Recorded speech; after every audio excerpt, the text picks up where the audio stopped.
এবং যারা সড়ক ব্যবহার করে তাদেরকে আইন নিয়ম ৮০ দশকের জনপ্রিয় চিত্রনায়ক, সমাজ সচেতন আন্দোলনের নেতা আমাদের প্রিয় ইলিয়াস কাঞ্চন দীর্ঘ ৭ মাস ধরে লড়াই করছেন এক কঠিন শারীরিক সমস্যার সঙ্গে।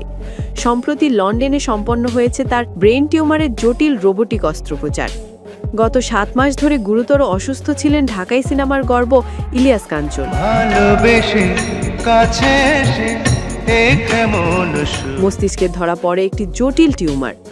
দেশ জুড়ে তার ভক্তদের মধ্যে ছড়িয়ে পড়ে উদ্বেগ। এরপর উন্নত চিকিৎসার জন্য ৬ মাস আগে লন্ডনে পাড়ি জমান তিনি। গত ৫ আগস্ট লন্ডনের বিখ্যাত উইলিংটন হাসপাতালে প্রফেসর ডিমিট্রিয়াসের নেতৃত্বে সম্পন্ন হয় তার মস্তিষ্কে টিউমারের রোবোটিক সার্জারি।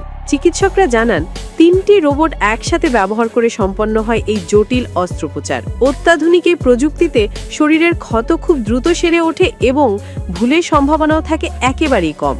পারিবারিক সূত্রে জানা গেছে অস্ত্রোপচারে টিউমারের কিছু অংশ অপসারণ করা হয়েছে। এখন রেডিয়েশন ও কেমোথেরাপির মাধ্যমে বাকি অংশে নিষ্ক্রিয় করার চিকিৎসা চলছে। চিকিৎসকের তত্ত্বাবধানে আরও ৬ সপ্তাহ হাসপাতালে থাকতে হবে এই কিংবদন্তি অভিনেতাকে।